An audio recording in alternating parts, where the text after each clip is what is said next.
Muita coisa mudou e evoluiu nas técnicas de inseminação artificial, indução tardia da puberdade e inseminação pós-cervical. Saiba mais sobre essas novidades na capacitação em suinocultura.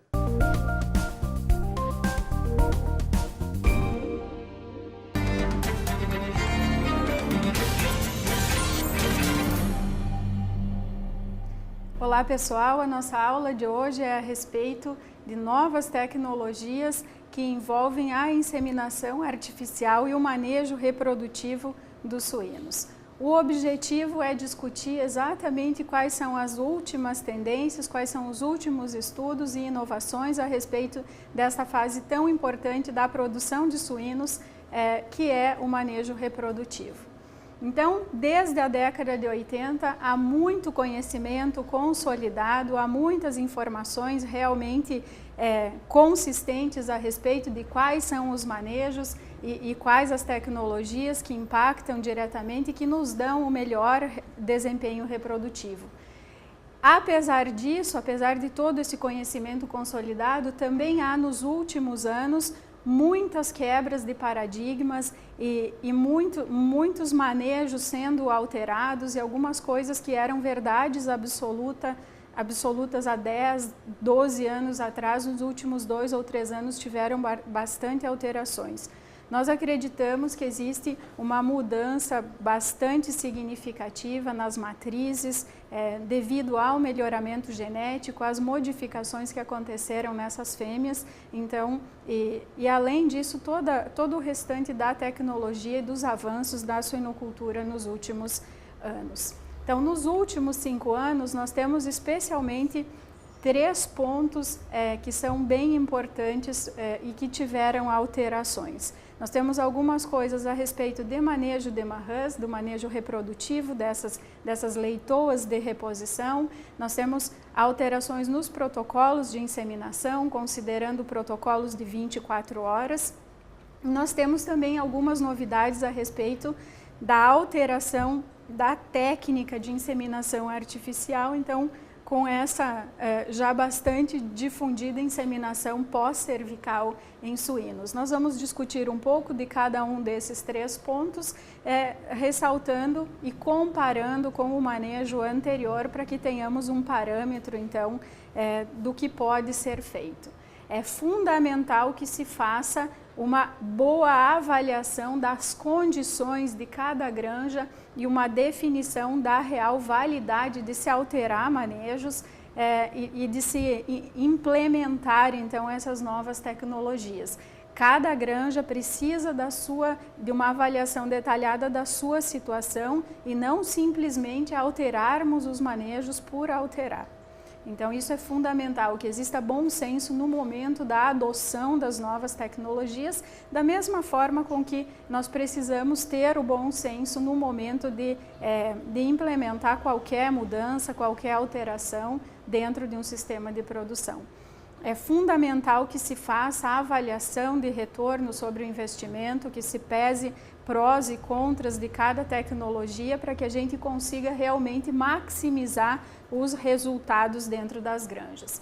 Nós vivemos assim um momento interessante a respeito de uma avalanche de informações, então nós temos muito acesso atualmente a conhecimento, a pesquisa, a dados de campo, um fluxo mundial de informações com muita velocidade e cada vez mais é necessário que se tenha bom senso dentro das granjas na hora de adotar essas mudanças, na hora de implementar alterações dentro dos nossos sistemas de produção.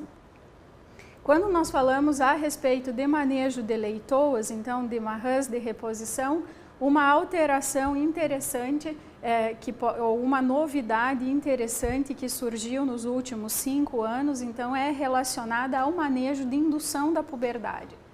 Tradicionalmente, a indução da puberdade nas fêmeas suínas é uma indução precoce.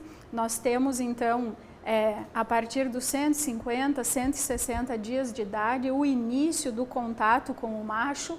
Então, o início do contato olfativo, visual, auditivo, tátil, então o contato focinho a focinho 2 vezes ao dia com um macho adulto acima de 11 meses, que tenha libido e que estimule essas fêmeas. Então esse é o manejo tradicional de indução da puberdade e recentemente nós tivemos alguns relatos a respeito de um manejo de indução tardio da puberdade. Então nós fazemos com que as fêmeas entrem em contato com os machos apenas aos 190, 200 dias de idade. Provavelmente essas fêmeas naturalmente já tenham manifestado outros cios, mas nós iniciamos então nesse manejo de estimulação tardia um contato efetivo, intenso com os machos a partir dos 190 a 200 dias de idade.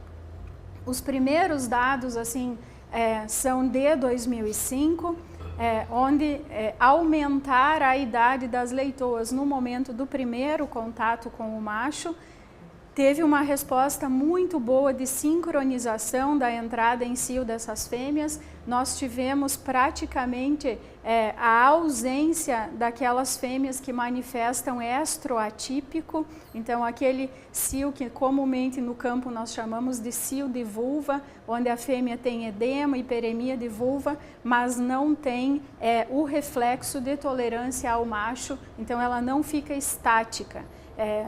Então, nesse manejo tardio, esse tipo de comportamento de fêmeas praticamente desapareceu. Então, nós tivemos uma melhora no comportamento de entrada em cio, no reflexo de tolerância ao macho. Nós não tivemos efeitos já em testes no Brasil, nós não tivemos efeitos sobre número de nascidos, longevidade de fêmeas. Então, é uma alternativa e a principal vantagem está relacionada a você poder iniciar o manejo da indução da puberdade mais tarde. Então você tem um tempo maior na granja e um trabalho menor com essas fêmeas desde a chegada delas até o momento da cobertura. Então nós saímos de uma indução da puberdade de 150 a 160 dias de idade para uma indução tardia, o início aos 190 a 200 dias de idade. Teoricamente, nós reagrupamos essas fêmeas na manifestação do seu primeiro cio e cobrimos no segundo cio diagnosticado na granja. Provavelmente já estaremos no terceiro ou quarto cio de algumas fêmeas, porque os primeiros 40 a 50 dias, então, naturalmente elas manifestarão cio, uma boa parte delas, mas ele não será diagnosticado. Nós temos resultados consistentes de campo já, e a principal condição para se realizar esse manejo é que nós consigamos isolar essas fêmeas pré-púberes do contato com o macho. Então nós precisamos encontrar dentro da granja um local em que elas fiquem alojadas, em que não tenham contato com o macho. E então sim, aos 190 dias de idade, elas são apresentadas ao macho num contato intenso 2 vezes ao dia, com rodízios de machos, então alternando um macho diferente do que foi passado de manhã ao que vai ser passado à tarde. Nós temos como principal vantagem esse período em que nós não precisamos passar o macho diariamente e nós vamos manter a mesma idade à cobertura e, em geral, o mesmo peso à cobertura. Nós não alteramos, nós apenas deixamos de passar o macho nesse período dos 150 aos 190 dias de idade. Os resultados a campo, com praticamente todas as linhagens genéticas existentes no Brasil, são bem interessantes, bem consistentes, e lembrando que nós precisamos, então, de um espaço na granja em que essas fêmeas não tenham contato com o macho. Então, na exposição tradicional, nós temos o macho adulto dentro da baia, em contato com todas as fêmeas, e isso não se altera independentemente se o manejo é precoce ou tardio. Outra alteração no sentido de exposição ao macho que aconteceu nos últimos anos, já está em uso há bastante tempo fora do Brasil. Aqui no Brasil nós temos apenas algumas unidades que estão utilizando, porque necessita de uma mudança na instalação. É o sistema de exposição ao macho em um local específico. Então nós fazemos dentro da granja um centro de estimulação. Ao invés de levar o macho até a baia das fêmeas, nós levamos as fêmeas até esse centro de estimulação. Então, no manejo tradicional, o macho vai para dentro da baia e nesse manejo, que nós chamamos de sistema BER, que é uma área de exposição ao macho suíno, nós trabalhamos de uma forma um pouco diferente. Então, nós construímos uma área com gaiolas, onde os machos ficam alojados uns ao lado dos outros e construímos 2 baias ao redor ou nas laterais dessas gaiolas, para onde nós vamos trazer as leitoas que serão estimuladas. Então, nós vamos manter 3 ou 4 machos dentro das gaiolas e soltar para entrar em contato focinho a focinho com todas as fêmeas, um macho em cada uma das baias. Dessa forma, nós temos uma diversidade muito grande de estímulos. Então, além desse macho que fica solto, as fêmeas têm a total liberdade para transitar na frente das gaiolas e ter esse contato, essa diversidade de cheiros, então de feromônios dentro dessa área de estimulação. Próximo desse local, nós precisamos ter algumas baias reservas para que a gente consiga deslocar com facilidade as fêmeas que estão em cio. Então, o reflexo de tolerância ao macho faz com que a fêmea fique estática na presença do macho e isso pode dificultar um pouco o manejo dessas fêmeas. Então, o ideal é que a gente tenha próxima a essa área de estimulação já pequenas baias para que as fêmeas sejam colocadas assim que forem diagnosticadas em cio com o reflexo de tolerância ao macho para que elas sejam colocadas nessas baias acessórias. Então, o alojamento dos machos fica dessa forma nas gaiolas e aqui na frente das gaiolas nós temos essas baias para trazer as fêmeas que estão sendo estimuladas. É importante ressaltar que tanto na indução precoce ou tardia da puberdade das leitoas, quanto nesses diferentes modelos de indução da puberdade, nós não temos melhorias de resultado, desde que ambos estejam sendo feitos da forma adequada. São apenas alterações de manejo, onde de uma forma geral nós não temos melhoria significativa de resultado, desde que o manejo tradicional também esteja sendo feito da forma correta. Outra alteração importante e uma quebra de paradigma muito significativa foi a discussão a respeito de 1 ou 2 doses diárias. Então, o protocolo com 24 horas de intervalo já é um protocolo bastante difundido fora do país e aqui no Brasil já com um percentual muito importante da suinocultura trabalhando com 1 dose diária de inseminação. Dentro da mesma discussão de melhoria de resultado, de uma forma geral, nós não temos melhoria de resultado desde que qualquer um dos 2 protocolos esteja sendo feito da forma adequada. Então, com 1 ou 2 doses por dia, a gente só vai obter bons resultados reprodutivos se a fêmea que for inseminada apresenta boas condições de saúde geral, saúde reprodutiva. Se o manejo de diagnóstico de cio for adequado, então nós temos como ponto de partida sempre o diagnóstico de cio toda vez que nós discutimos protocolos de inseminação. A dose inseminante, a sua qualidade precisa ser assegurada, porque num protocolo com 24 horas de intervalo entre as doses, nós precisamos aproveitar ao máximo a possibilidade dos espermatozoides permanecerem vivos dentro do trato reprodutivo da fêmea.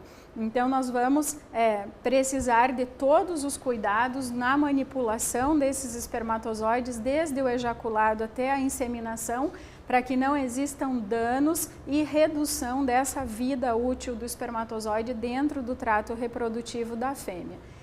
Sêmen de boa qualidade e, sempre que possível, sêmen fresco. Então, é importante que a gente mantenha isso sempre claro. Quanto menos tempo de armazenamento o sêmen tiver, melhor para a sua qualidade, menores os riscos de nós termos danos às células. E outra quebra de paradigma dentro do protocolo de 24 horas é que nós temos utilizado o mesmo protocolo de inseminação para todas as fêmeas da granja, não categorizando mais fêmeas que necessitem de uma primeira dose na hora 0 e outras fêmeas que nós poderíamos ter a primeira dose na hora 12, pós reflexo de tolerância positivo, então após o início do cio. Dessa forma, a gente trabalha então com todas as fêmeas sendo inseminadas na hora 0, em geral no período da manhã, mas podendo ser alterado para o período da tarde, e o diagnóstico de cio então apenas uma vez por dia, em geral no período da manhã. Todas as fêmeas sendo inseminadas na hora 0, de manhã ou à tarde, após o diagnóstico de cio. Então, dessa forma, nós conseguimos utilizar, em média, 2 doses por fêmea por ciclo, e isso tem uma economia importante de espermatozoides e uma possibilidade já de redução do número de machos utilizados na granja. É muito importante que a gente frise a importância do diagnóstico de cio. Então, a identificação do início do cio, a identificação da hora 0, tem papel crucial no sucesso da inseminação artificial. Então, sempre ressaltando que o manejo de diagnóstico do cio, as pessoas que fazem o diagnóstico de cio nas granjas precisam estar muito seguras a respeito de qual comportamento estão buscando nesse contato com as fêmeas. Nós temos também a necessidade de uma interação maior com essas fêmeas atuais, então não é simplesmente passar o macho suíno no corredor da frente das gaiolas e alguém caminhando atrás dessas fêmeas. Nós precisamos fazer pressão lombar, realmente interagir com as fêmeas. Em muitos casos nós utilizamos as próprias bolsas, as malas de garupa que vão ser utilizadas na inseminação para realmente ter certeza que essa fêmea está em cio, pois é indesejável que a gente faça R para o início do diagnóstico de cio precocemente, da mesma forma que é indesejável que a gente faça esse diagnóstico de cio do início tardio. Então, tanto identificar cio no momento do proestro, quanto identificar início de cio quando ele já aconteceu, são problemáticos para o estabelecimento do protocolo de inseminação. Sobre o uso de sêmen fresco, é fato então que nós temos ganhos para a reprodução toda vez que nós iniciamos o trabalho de uso de sêmen fresco na granja. Então, como nós podemos ver, toda vez que a gente utiliza sêmen com mais de 2 dias, com mais de 48 horas, nós iniciamos prejuízos. E nem sempre nós vamos ver esse prejuízo reprodutivo através de uma perda de motilidade das doses. Então, na verdade, nas análises de rotina dentro das granjas, nós nem sempre conseguimos identificar que o sêmen não está mais viável, porque há lesões de membrana, há lesões no espermatozoide que não necessariamente promovem a morte da célula. Então, elas não podem ser identificadas no microscópio normal e nos exames de rotina na central de inseminação. Então, aumento no tempo de conservação do sêmen normalmente gera problemas, especialmente na taxa de parição e no número de nascidos. Sempre que nós pudermos, dentro das nossas granjas, utilizar sêmen fresco, nós devemos fazer isso. A questão das lesões nas células é interessante e existem trabalhos recentes de 2010 que nos mostram que também, independente do tipo de diluente utilizado, quando nós passamos dos 7 dias, mesmo com diluentes com indicação para mais de 7 dias de armazenamento, nós temos um aumento significativo nas lesões de membrana dessas células e nas lesões de acrossoma, prejudicando realmente a capacidade de fecundação desses machos. Então, dentro de todas essas tecnologias ou alterações ou inovações que nós falamos até agora, esta é a primeira que sim, adotar o uso de sêmen fresco promove, de uma forma geral, melhoria no resultado reprodutivo da granja.